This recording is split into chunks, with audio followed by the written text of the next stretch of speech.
This is the Dog Sitter's House podcast.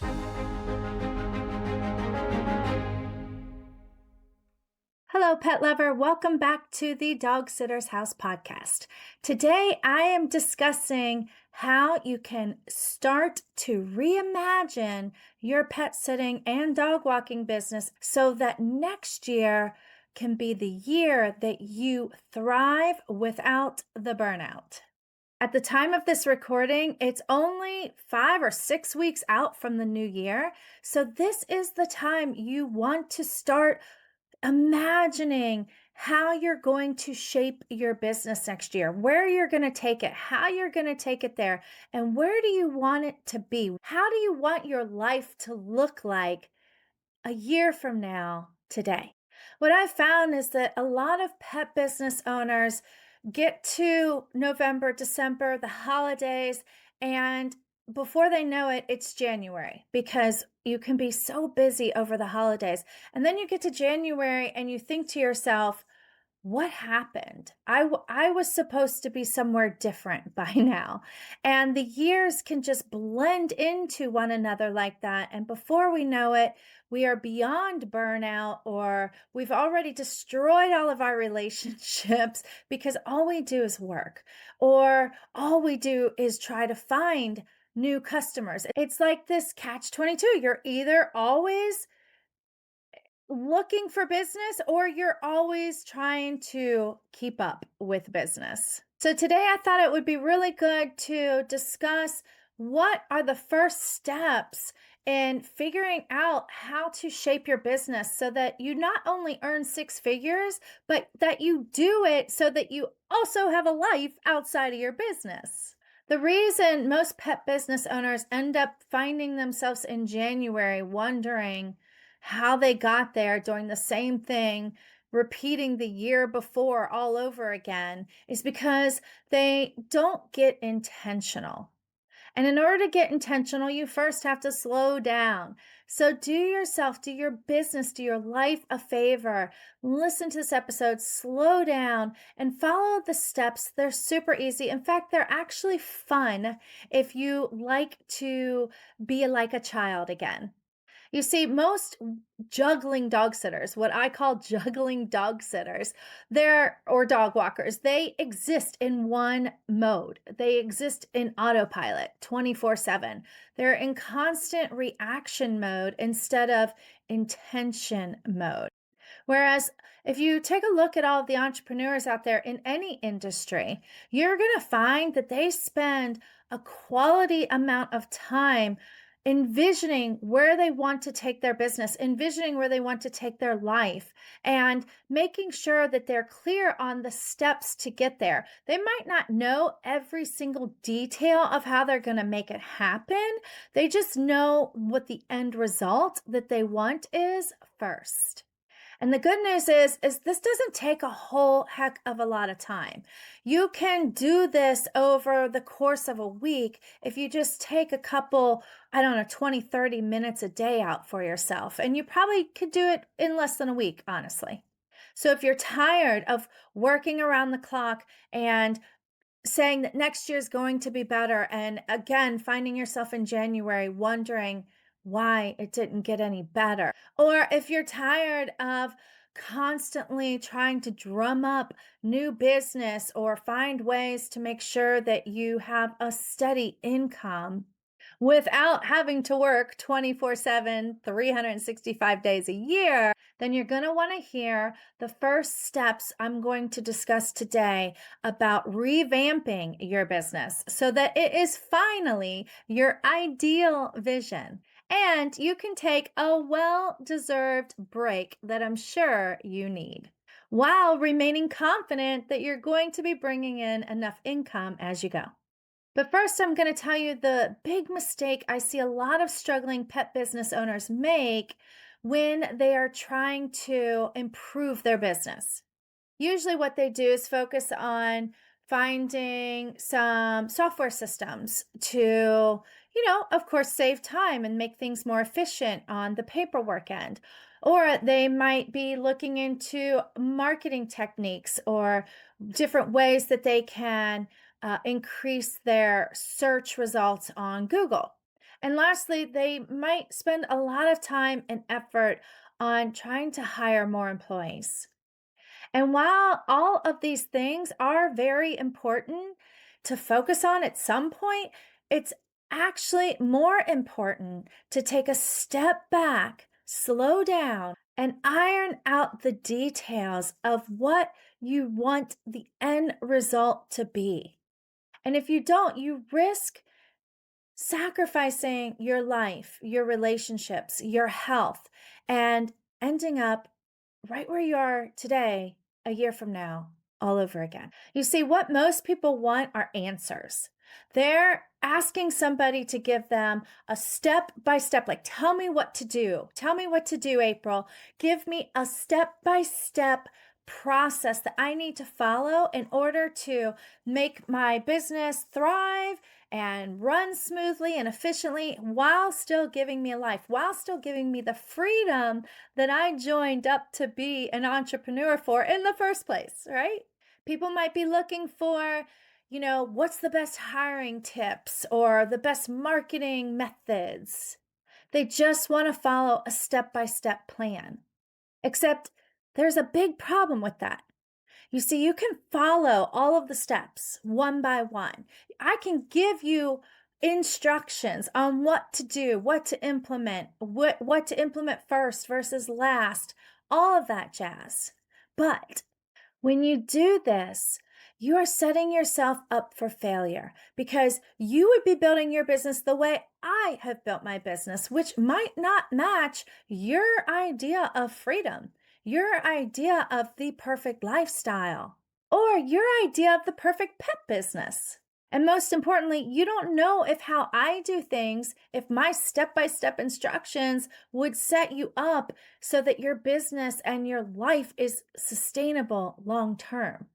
So, if you take nothing from today's episode other than this message, then realize that if you don't take a step back and imagine exactly what you want your business to look like, your life to look like first, then there's a high chance that you're going to end up exactly where you don't want to be or in the same spot a year from now as you are today. Now, with that in mind, you have to vision the end result, right?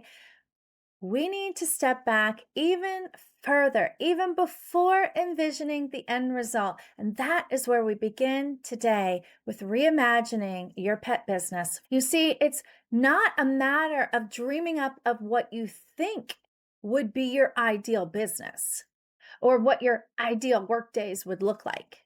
First, it's a matter of discovering who you really are, your authentic self.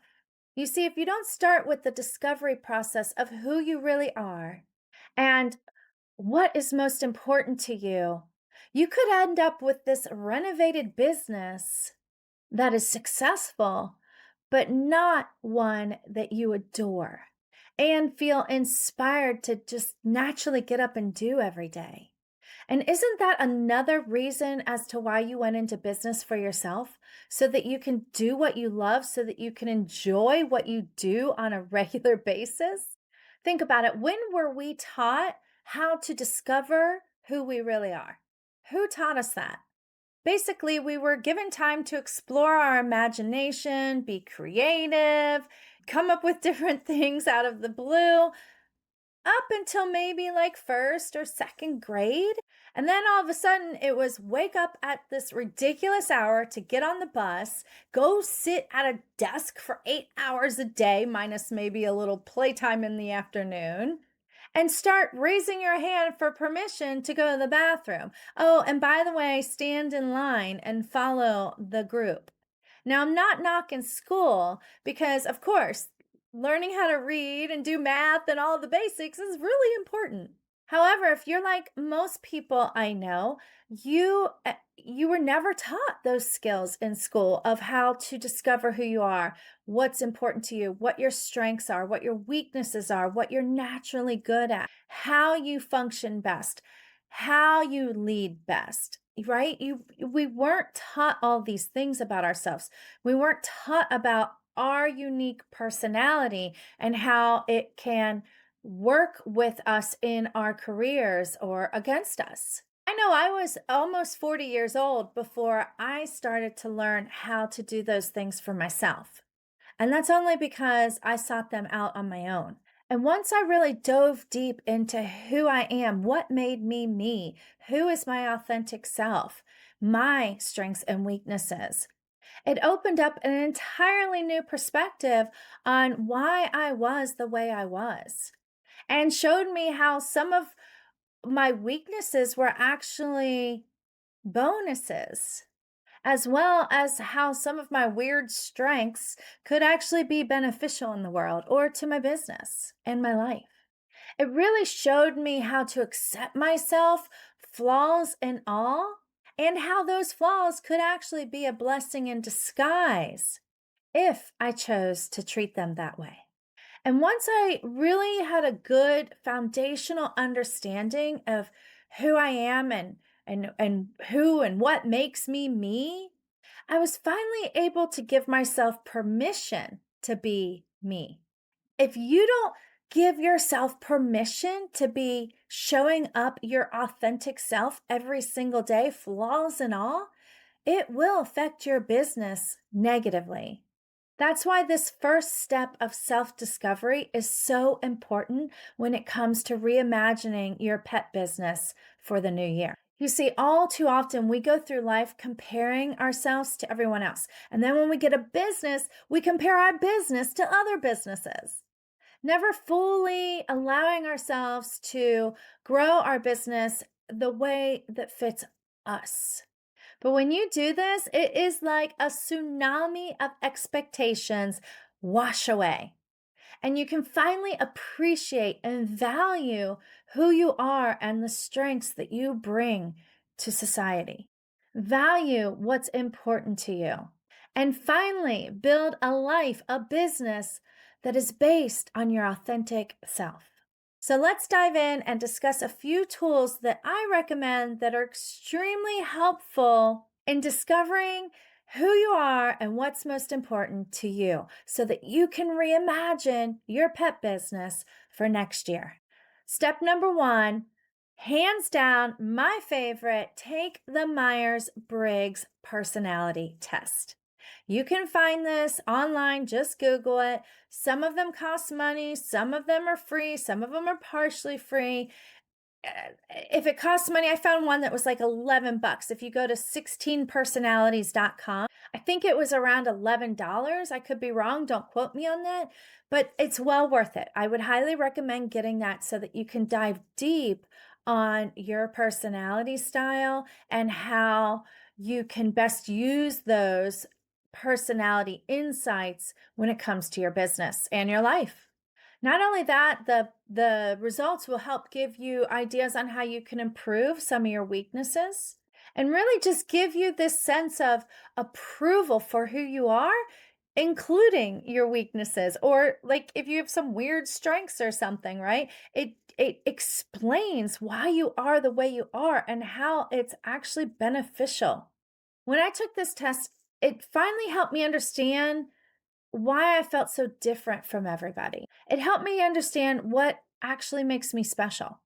And in a way, it gave me permission to seek ways to use my gifts, my talents, my strengths to serve other people or animals. Not only this, this is also going to help you prioritize what's most important to you in your business, help you figure out what services you might want to offer or get rid of, and how best to structure your work days so that it aligns with your authentic self and makes each day that much more enjoyable and sustainable.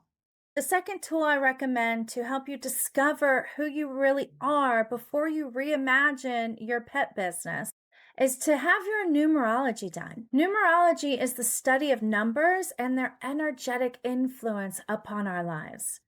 Numerology can be used to find direction and meaning in your life. Many people believe it or not, actually use numerology to help them name their child or their business. The numbers in your chart influence your life in very personal ways because it's based on your birth date and time. When I learned my numerology and my life path number and my master number, it gave me so much insight on why I hate doing things that involve details.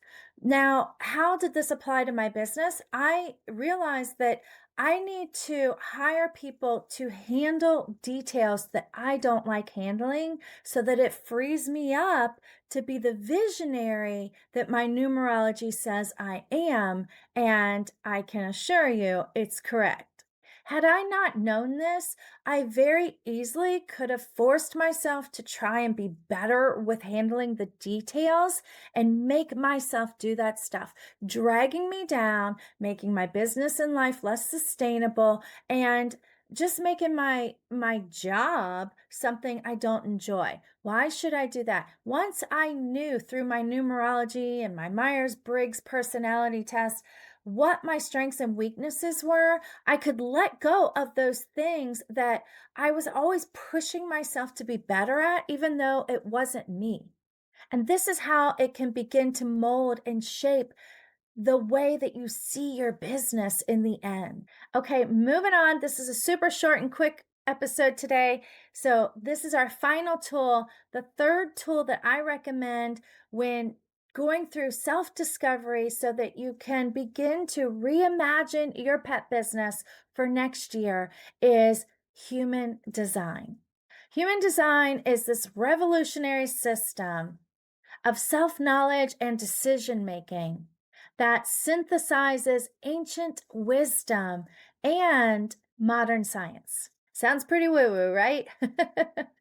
And it is. But when you dive into it and you have your human design done, you're going to get a ton of more insight on who you are, what your authentic self is, what's most important to you, what your weaknesses and what your strengths are. Not only that, what I love about human design is it really helped me understand how I make decisions best. Once I figured out that I'm what they call a generating manifester or manifesting generator, I realized that when I need to make important decisions, I can't force myself to do that right away at the drop of a dime. I need to give myself a day or two, maybe even three, and just let it marinate. I like to say, I marinate on something. And if I give myself the space, the allowance to do that and let go of the pressure to make a decision right away, then I always end up making the right decision. But you might find in your human design that you're someone who needs to make decisions right away, that you're good at that. So these are the things that's going to help you figure out how you work and how to give yourself permission to work that way, even though it might be different than everyone else. What I like to do is go to jovianarchive.com and you can get your human design there. Again, it's one of those things, it's a menial fee if you want to get deep in the woods with it, but you can also get a lot of information without paying a thing. It's really just a fabulous, practical, mechanical understanding of how you are uniquely designed to operate in the world, giving you amazing insight on how you best operate in your business or would best operate in your business. Unlike other systems that generalize things, human design is the science of differentiation. It literally reveals the specific mechanics of your individuality. At the core, it's really something that gives you a tool for living as yourself, as your authentic self. So take 30 minutes, sit down, go to Google it, go to these websites, get your numerology done, get your human design done, take your Myers-Briggs personality test, and figure out what makes you tick and why you tick the way you do. And this is the first step in figuring out how to reimagine your pet business so that it's not only thriving, successfully, but you don't get burned out and you have the life that you design. Thank you for listening. And until next time, happy tales to you.